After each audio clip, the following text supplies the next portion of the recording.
Well, the U.S. Supreme Court has found that Donald Trump cannot be prosecuted for official actions taken as president, but can for private acts, in a landmark ruling recognizing for the first time any former presidential immunity from prosecution. The justice, in a 6-3 ruling written by Chief Justice John Roberts, threw out a lower court's decision rejecting Trump's claim of immunity from criminal charges involving his efforts to undo his 2020 election loss to Joe Biden. The court's 6 conservative justices were in the majority and its 3 liberal justices dissented. Let's now get you more on this with DD India's Benji Haya joining us from Washington, D.C. Well, good evening to you from Delhi. Ross, Benji, I beg your pardon. The top U.S. court has said that Trump has partial immunity, but it has also laid the tracks of what the trial court needs to do in the case where he stands accused of trying to overturn the 2020 presidential election outcome. Now, could you break down what all has happened and what does it mean?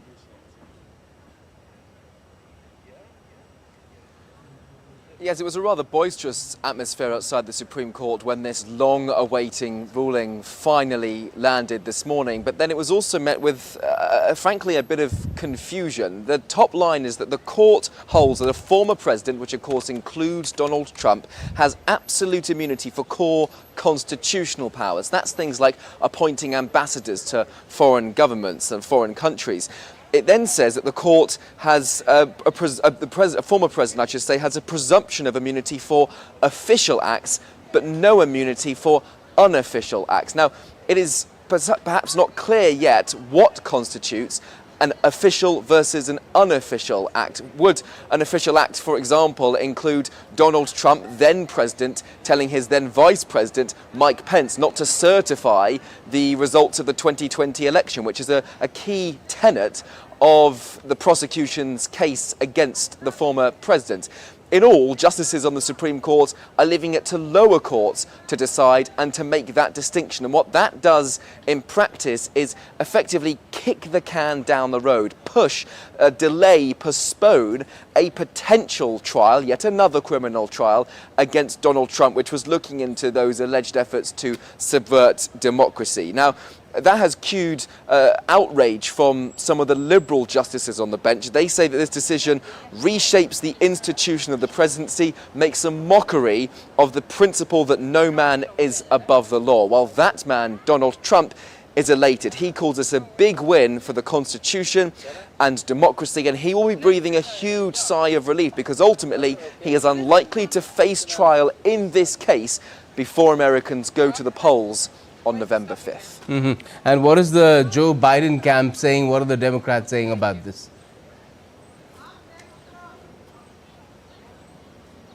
Well, there's been no official comment from the White House yet. In fact, Joe Biden has not yet returned properly to the White House, and his a special counsel, which is separate from the administration that has been overseeing this case, again, has not yet commented. But they are likely to be disappointed with this outcome, as I think we all wait further clarity as to what it could mean. The bottom line for the prosecution, for the investigation into Donald Trump, is they will need to do a lot more to prove that the former president should not be immune from these acts. Really lay out why these are not necessarily unofficial acts and therefore he should be prosecuted. There is also, of course, an array of other criminal trials that Donald Trump may face before the election or may face afterwards, either as a citizen or as a president, and he still has that sentencing on July 11th connected to that criminal conviction in the hush money trial that took place in New York. None of these, I should stress, stop him constitutionally for running for office, from potentially winning the White House again, and polls indicate that his strongest of supporters are not deterred nor put off by those criminal trials or the sort of rulings that have been coming from justices on the Supreme Court. And how will this color the race going ahead? Do you feel that this will be something that will be focused upon a lot? Because right now, as you said, there's nothing that legally stands in his way up till the November elections as far as the contest itself is concerned. But in terms of public opinion, will this be a plus or a minus?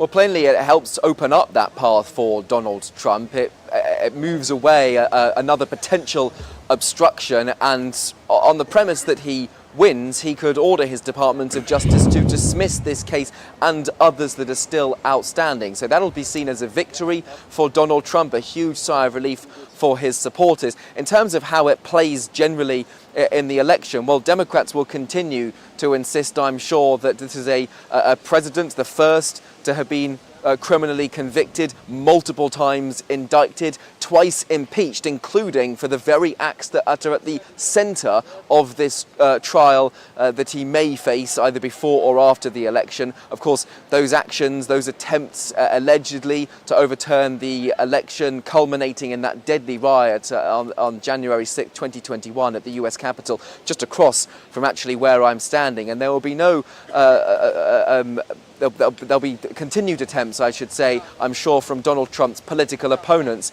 to highlight that he remains responsible for those actions and he should be held to account for them. But the reality is that this Supreme Court behind me, despite being a separate entity, a separate institution from government, is politically weighted. It is leaning in favour of Donald Trump on a number of cases. 3 of the justices on the bench were appointed by him. It has a conservative lean, and therefore there is going to be an element of preference potentially when it comes to this case and others for the former president. And Benji, if I let you go, before I let you go, is there any way where the time to determine whether his particular actions in trying to block Joe Biden's coming into the White House, the entire process, could it be accelerated somehow, or will it take a lot of time, much beyond November?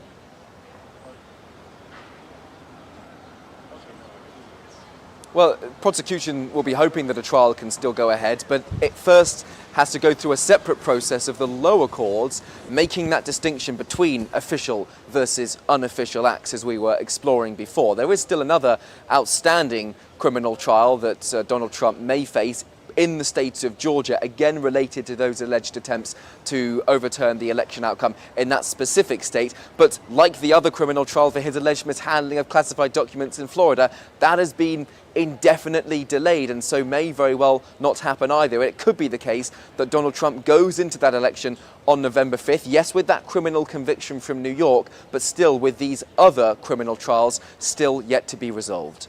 All right. Well, thanks a lot, Benji. It seems that for now, Donald Trump can breathe easy on this account at least. We'll have to wait and see what the contest really holds for him, and the whole thing about whether Joe Biden himself should still stay in the race, that remains an open question. Biden himself, his family also backing him, saying that he will because he believes he can win. Thanks.